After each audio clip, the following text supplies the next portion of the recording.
नमस्कार. उष्माघातात वाढतोय, काळजी घ्या. शरीरात पाणी वाढतंय, उष्णतेमुळे शरीरात पाणी झपाट्याने कमी होते, म्हणून काळजी घ्या. नाहीतर उष्णतेचे अनेक विकार सुरू होतील. आता उन्हाळा सुरू झालेला आहे. आपल्याला त्यावर काही उपाय करायचे आहेत. नियमित प्राणायाम करा. उष्णतेचा त्रास केव्हाच होणार नाही. दुसरं, अनुलोम विलोम जास्तच करा. शरीराचे तापमान स्थिर राहील.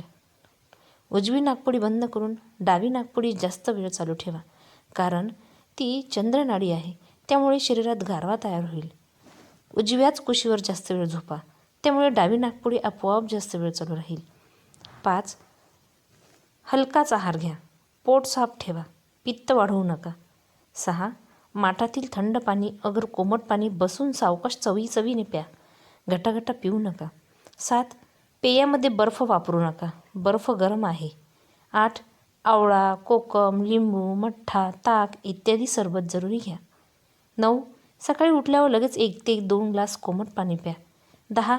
प्रत्येक काम सावकाश करा. 11. जेवतेवेळी मध्ये मध्ये 1-2 वेळा थोडे पाणी प्या. उन्हातून आल्यावर गूळ पाणी पिणे.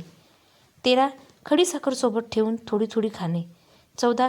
जिरेपूड 1 चमचा, खडीसाखर 1 चमचा व 1 ग्लास ताकातून रोज पिणे. उष्णता वाढवणार नाही. 15. दुपारच्या जेवणात रोज पांढरा कांदा जरूर खा. रात्री झोपण्यापूर्वी खोबरेल तेल तळपायांना चोळणे व बेंबीत घालणे. तसेच देशी गाईचे तूप नाकात घालणे. उन्हापासून शरीराचे रक्षण करा. कॅप, छत्री, गॉगल वापरा. आता आरोग्याचा संदेश.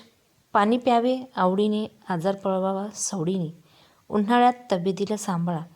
व्हिडिओ आवडत असेल तर माझ्या व्हिडिओला लाईक करा, शेअर करा, कमेंट करा आणि माझ्या चॅनलला सबस्क्राईब करा. धन्यवाद.